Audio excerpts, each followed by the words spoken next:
Hello everyone, my name is Tan Jingxuan. To Matthew number 230493, today I'll be introducing Tempeh, a traditional food from Java, Indonesia.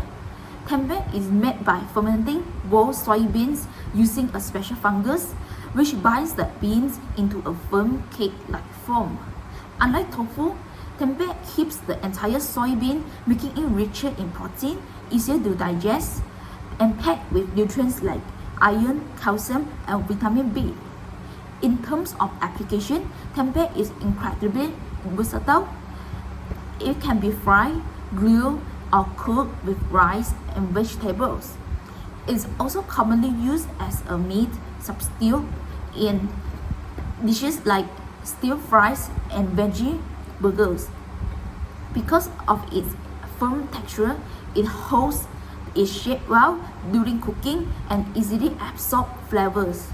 Beyond its culinary uses, tempeh is also valued as a functional food providing health benefits and is considered as a great source of sustainable plant-based protein. Thank you.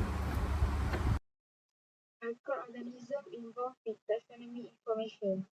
First, Rhizopus oligosporus. The kingdom is fungi, and the phylum and class is Zygomycota. The order is Mucorales.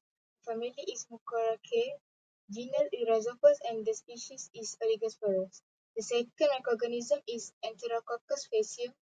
The kingdom is Bacillati. The phylum is Bacillota. The class is Bacilli. The order is Lactobacillus. The family is Enterococcaceae, the genus is Enterococcus, and the species is Enterococcus faecium. And the third one is the Klebsiella pneumoniae. The phylum is Pseudomonadota. The class is the Gamma Proteobacteria. The order is Enterobacteriales. The family is Enterobacteriaceae. The genus is Klebsiella, and the species is the Pneumonia. Raw material involves a medium composition used. The raw material used in tempeh is soybean, inoculum, or yeast. For the medium composition, the physical properties first is the texture, the second is the color, and the third is the moisture content. For the chemical properties, it's stated in this table based on soybean tempeh percentage per 100 gram. Hi, my name is Tashinli and my matrix number is 228833. Next, I will explain about biochemical pathway and roles. During tempeh fermentation, the mold Rhizopus oligosporus will produce enzymes that break down soybean components into simple form.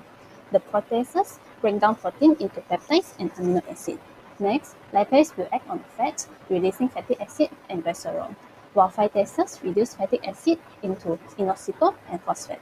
And lastly, amylase will break down the small amount of starch into simple sugar that provide energy for microbiome growth. Next is the key features of the pathway. This pathway will work together to improve tempeh's quality. First, protein breakdowns will boost the digestibility and nutrition of the tempeh.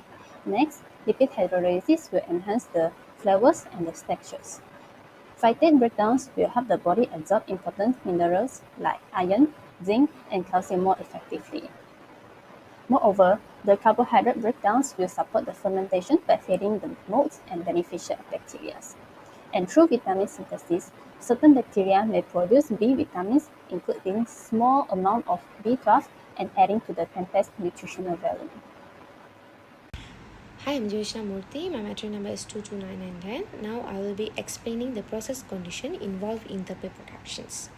Tempeh is made by fermenting soya beans using a specific mold called Rhizopus oligosporus. To ensure proper fermentation, we need to create the ideal environment where the mold can grow and convert soya beans into a firm, nutritious cake. First, aeration is very important. The soya beans are wrapped in perforated plastics or banana leaves so that oxygen can reach the mold during fermentations. Since Rhizopus is an aerobic mold, it needs a constant air supply to grow properly. Next is temperature. The ideal range for fermentation is between 30 to 37 degrees Celsius. If the temperature is too low, the mold grows too slowly. If it's too high, the spores may die. That's why Commercial producers use controlled environments while traditional methods rely on the naturally warm climate. For the enzymes and adjustments, we don't need to add external enzymes. The mole naturally produce enzymes like protease and lipase, which help break down proteins and fats in soybeans. This makes the final tempeh more digestible and flavorable. To create the best conditions for mold growth and to prevent harmful bacteria from growing at the start, a small amount of vinegar or other mild acid is often added. This slightly lowers the pH and protect the fermentation process. For the moisture and started culture, in the part of moisture content and the starter culture are also crucial. After boiling and dehulling the soybeans, should maintain the moisture around 60%. Too much water can cause spoilage and too little can slow mold development. The starter culture, which contains rhizophus spores, is added at around 0.1 to 0.5% of the total soybean weight. This small amount is enough to start fermentations and prevent the temperature from rising too much. Once everything is in a place, fermentation usually takes between 24 to 48 hours from 1 kilogram of dried soybeans. We can produce about 1.6 to 1.8 kilograms of fresh tempeh.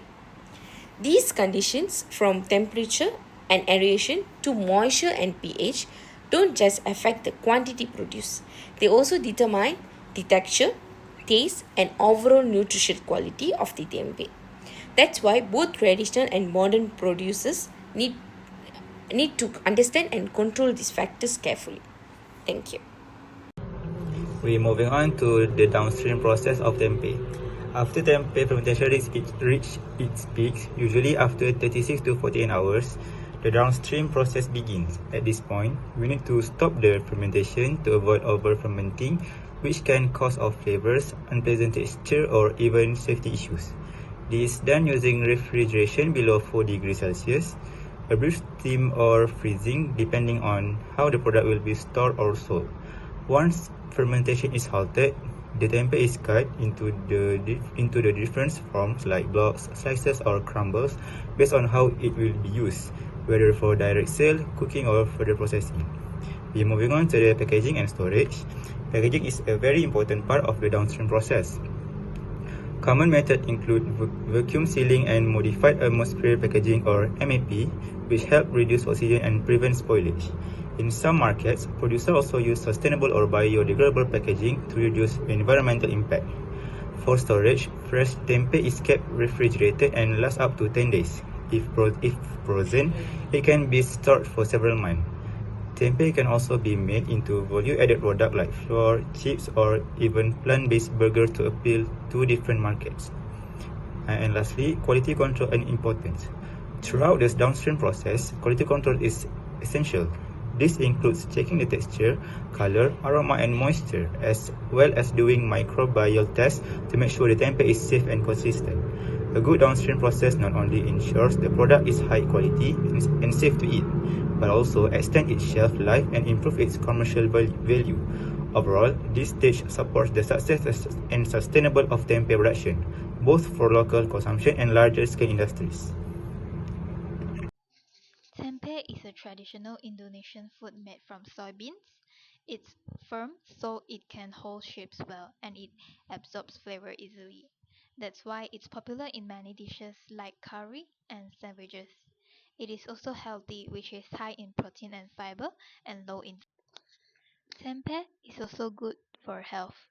It is rich in probiotics which can help for good digestion and immunity.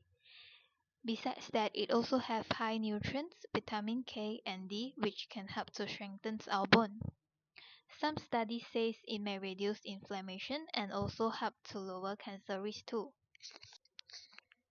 Tempeh is better for the planet, making it uses fewer resources than raising animals. It gives off less carbon and supports eco-friendly farming. It also helps reduce deforestation. Last, tempeh is cheap and quick to make.